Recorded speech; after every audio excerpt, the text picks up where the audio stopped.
সংযুক্ত আরব আমিরাতে বসবাসরত অবৈধ প্রবাসীদের বৈধ হবার জন্য চলছে সাধারণ ক্ষমা। চলতি মাসের ১ তারিখ শুরু হওয়া এ কার্যক্রম চলবে পুরো সেপ্টেম্বর ও অক্টোবর মাস জুড়ে। এরই মধ্যে গেল ১৬ দিনে সাধারণ ক্ষমার সুবিধা নিয়েছেন প্রায় ৪,০০০-এর বেশি প্রবাসী বাংলাদেশি, যাদের অনেকেই নতুন করে ভিসা করার প্রক্রিয়া শুরু করেছেন, আবার কেউ বা ফিরে যাচ্ছেন নিজ দেশে।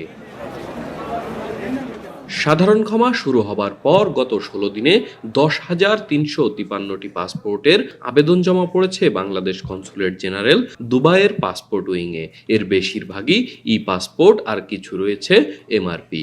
দ্রুত সময়ে পাসপোর্টগুলো সরবরাহের কথা জানালেন কনসাল জেনারেল। বাংলাদেশে যে কর্তৃপক্ষ পাসপোর্ট প্রসেস করেন, প্রিন্ট করেন এবং আমাদের কাছে পাঠান, তাদের সাথে আমরা যোগাযোগ করেছি।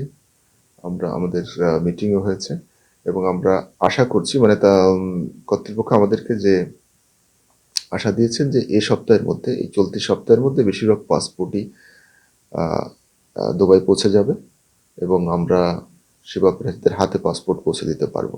সাধারণ ক্ষমার সুবিধা পেতে সবচেয়ে গুরুত্বপূর্ণ হচ্ছে নিজ দেশের পাসপোর্ট থাকা।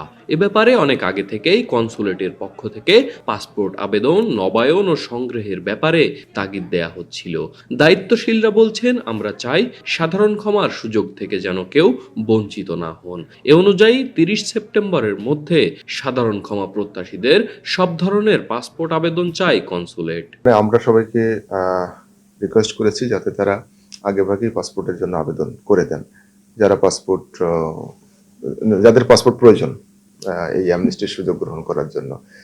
সেজন্য আমরা ৩০ সেপ্টেম্বরের মধ্যে সবাইকে পাসপোর্টের আবেদন করে দিতে বলেছি। এদিকে সাধারণ ক্ষমা কার্যকরের পর থেকে বিভিন্ন জায়গা থেকে ভিসা না হবার গুঞ্জন শোনা যায়। অভিযোগকারীরা জানান, তারা বৈধ হলেও ভিসা পেতে জটিলতার সম্মুখীন হচ্ছেন। এ ব্যাপারে যেন কোনো ধরনের সমস্যা বা জটিলতা সামনে এলে ইমিগ্রেশন ডিপার্টমেন্টের সঙ্গে সার্বক্ষণিক যোগাযোগ রাখা হচ্ছে বলেও জানান কনসাল জেনারেল। সমস্ত প্রসেস কমপ্লিট করার পরেও ভিসা হচ্ছে না বা রিজেক্ট আসছে, তখন ইমিগ্রেশন কর্তৃপক্ষের সাথে আমরা এসব বিষয়ে যোগাযোগ করছি। সার্বক্ষণিক আমাদের লোক আছে সেখানে। তারা যেটা বলছে, স্বাভাবিকভাবে ভিসা না হওয়ার কোনো প্রশ্ন নেই, ভিসা হচ্ছে। তবে অনেক ক্ষেত্রে যে কোম্পানির ভিসা, ওই কোম্পানির যদি ডিফল্ট থাকে, ওই কোম্পানির যদি একজনও কর্মী অ্যাবসকন্ডিং থাকে, পলাতক থাকে, বা যে কোনো ধরনের রিপোর্টেড থাকে ওই কোম্পানি, তাহলে ওই কোম্পানির ভিসা হচ্ছে না। এই ধরনের কিছু ঘটনার কারণে হয়তো অনেকের ভিসা হচ্ছে না, এরকম রিপোর্ট আসছে।